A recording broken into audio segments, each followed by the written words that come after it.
Hi and welcome to Liz Art Studios. Today we have a really cool project to do. We're gonna make an artwork, a masterpiece, but this is gonna take two sessions. In the first session, which is today, we are going to be talking about shades and tints, or tints and shades. And I am going to be showing you how to do that, how to make them. Now, tints and shades show volume, and I'm going to be talking to you about two art pieces made by Georgia O'Keeffe. So let's begin. For today, you are going to be needing several materials, and I just want you to get those ready before we begin. So let me tell you what they are, okay? Now, you're going to need red, white, and black paint. You are going to need water in a water jar or in a water bottle, okay? You are going to be needing also some paper, kitchen paper probably, if you have some. You're gonna be needing a paintbrush. You're gonna be needing a pencil, some paper, white paper just to paint on it. You're gonna be needing also a tray. This is a tray that I took from some fruit that came in here, some apples. Took the apples out. We're gonna use them in the next class, and I'm going to be using the tray. Okay, I put the paint in here already, so as you see, and also we are going to be needing a newspaper. So get that ready, and let me tell you about Georgia O'Keeffe. So today we are going to be talking about this beautiful painting called Petunia by Georgia O'Keeffe. In this Petunia, Georgia O'Keeffe used shades inside the petunia because she mixed a basic purple color with blacks to make from the purple color all the way to the black to give the petunia all the volume, to make it look like it was coming out of the paper and almost touching you, kind of. So she wanted to give it volume. She didn't want to make it flat like this.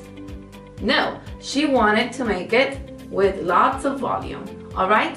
Also, Georgia O'Keeffe, in her painting Cow's Head, used blue and white to make tints.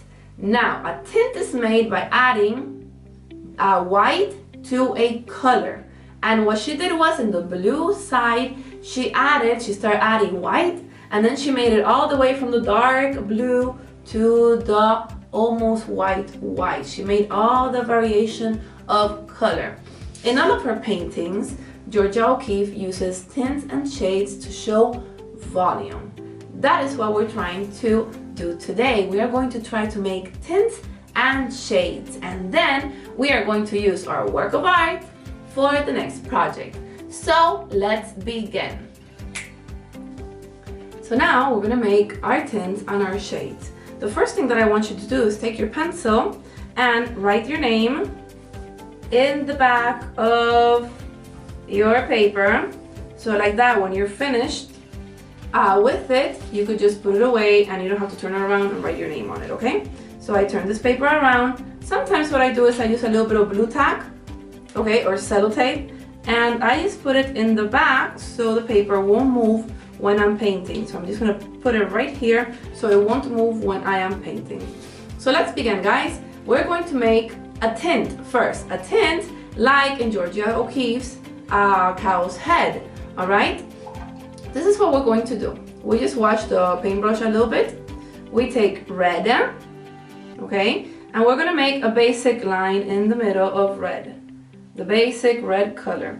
I already placed my newspaper under the paper that I am using, so I won't get the table all full of color and I don't have to clean that much later on, okay?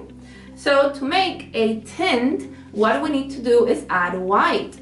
So I'm gonna take a little bit of white, and with the paintbrush still with the red on it, I am going to mix it right here next to it. And I am making a very dark tint of red. Okay, so however you see it. Now, take some water, get the paintbrush wet, and take some white, some more white, and straight to the paper. And let's do the next strip. And let's see if it comes out lighter. Okay, this is basically an experiment. We are mixing on the paper, all right? We are just mixing on the paper. Did that come out? Oh yeah, it did. It looks beautiful. Look at that variation. Now, what do? Our paintbrush is sad. Every time our paintbrush is sad, we add water. We add more white. Let's see what comes out now. Let's see if it's lighter or not. I say it is. What do you say? Do you think it is?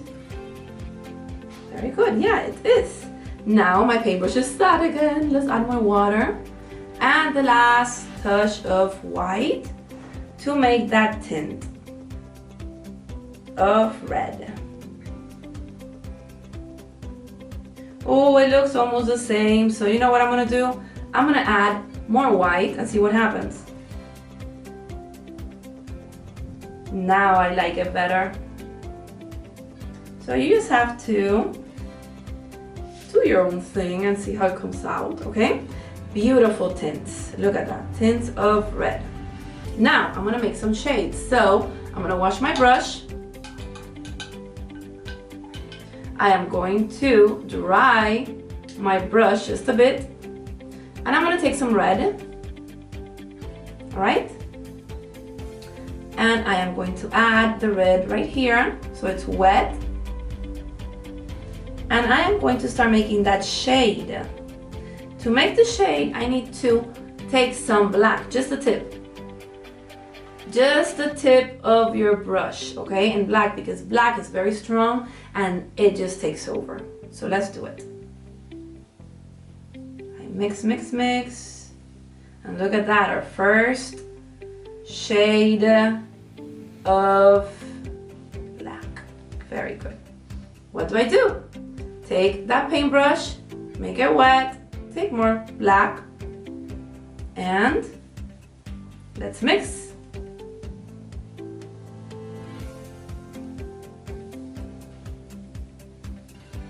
And look at that beautiful, most burgundy color. Look at that, gorgeous. And what do I do now? Make it a little bit darker. So, get that paintbrush wet, take more black, just the tip, and bring it over here. Now, when I'm doing this, I notice that it's almost the same color. So what am I gonna do? Take a little bit more black, make it a little bit darker. Look at that. Lovely. Last thing that we do is make the brush wet again, take more black. Now this is gonna be almost black. Ta-da. Now you have to be really careful with shades because black is strong, as I said before. So just use the tip so your variation goes from red all the way to almost black, like right here. Take your brush, you wash it. Always wash your brush really well. Dry it and put it to the side. If not, you're gonna end up messing up and breaking lots of brushes, okay? And we don't want to do that. So take care of your brushes always. All right? So now we have tints and we have shades. And we are going to be saving this artwork. You could just leave it on the newspaper, all right? And then next class time, you're gonna take it and you're gonna use it for the next thing that we're gonna do. Now we learned how to make tints and shades. When we get to the painting lesson, we're gonna use this again.